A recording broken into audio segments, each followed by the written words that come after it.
Siragadikka serial நேயர்கள் அனைவருக்கும் வணக்கம். நம்ம முத்து மீனா 2 பேருமே வாங்கிட்டு வந்த 1,00,000 பணத்தை வச்சு என்ன பண்ணுறது ஏது பண்ணுறது அப்படிங்கிறத பற்றி ரொம்ப தீவிரமாக டிஸ்கஸ் பண்ணிக்கிட்டு இருக்காங்க. ஏன்னா இந்த பணத்தை அப்பா கிட்ட கொடுத்தா அப்பா வேண்டவே வேண்டான்னு சொல்லிட்டாரு. இதை வச்சு நீங்கள் மேலே வீடு கட்டுறதுக்கு யூஸ் பண்ணிக்கோங்கன்னு சொல்லிட்டாங்க மீனா அப்பா.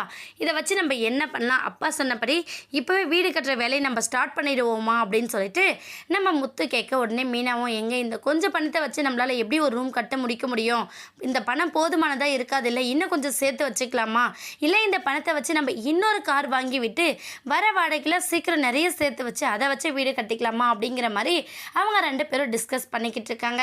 அது மட்டும் இல்லாமல் நம்ம முத்து என்ன பண்ணலாம், இல்லை மீனா இதை வச்சு நம்ம ஓரளவுக்கு ஸ்டார்ட் பண்ணிடலாம் வேலை. அது போக மீதி வர கார் வாடகை வருது, அது இல்லாமல் நான் சம்பாதிக்கிறேன், இது எல்லாம் வச்சு கொஞ்சம் கொஞ்சமாக மெட்டீரியல்ஸ் வாங்கி நம்ம அழகாக ரூமை கட்டிடலாம்.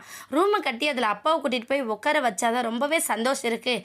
நம்ம ரூமே கட்ட மாட்டோம் அப்படின்னு சொல்லிட்டு இந்த வீட்டில் அத்தை ஒரு பக்கம் ரொம்ப ஆசைப்பட்டுட்டு இருக்காங்களே, அவங்க ஆசையை நிச்சயமாக நிறைவேற விடக்கூடாது. நம்ம அந்தளவுக்கு வீட்டை கட்டி அவங்க முன்னாடி வாழ்ந்து காட்டணும் அப்படின்னு சொல்லிட்டு நம்ம மீனாவும் முத்துவும் பேசிக்கிறாங்க. உடனே அவங்க 2 பேரும் பேசுறது மட்டும் இல்லாமல் அடுத்த கட்டமாக அந்த வேலையை ஸ்டார்ட் பண்ணுறாங்க. இதை பார்த்த விஜயா ரொம்ப ஷாக் ஆகிறாங்க. என்னடா வெறுங்கையிலே முளம் போடலான்னு நினச்சிக்கிட்டு இருக்கீங்களா, 1,00,000 பணத்தை வச்சு மேலே வீடியோ கட்டிடலான்னு பிளான் போட்டுட்ருக்கீங்க போல இருக்கு. நீங்கள் போடுறதுலாம் ஒன்றுமே நடக்காது, 1,00,000 ரூபாயில் 4 செங்கல் கூட வாங்கி முடிக்க மாட்டீங்க நீங்கள் அப்படின்னு சொல்லிட்டு நம்ம விஜயா அவங்கள கிண்டல் பண்ணுறாங்க.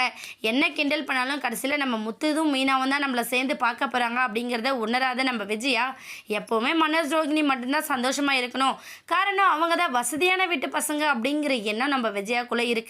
கூடிய சீக்கிரம் அதை எல்லாத்தையும் தாண்டி நம்ம மீனா மாதிரி ஒரு மருமக தான் நம்ம குடும்பத்துக்கு ஏற்ற ஒரு மருமக அப்படிங்கிறது நம்ம விஜயா புரிஞ்சுக்க போகிறாங்க. வெயிட் பண்ணி பார்க்கலாம். இந்த வீடியோ உங்களுக்கு பிடிச்சிருந்தா மறக்காமல் நம்ம சேனலை சப்ஸ்கிரைப் பண்ணுங்கள். தேங்க்யூ.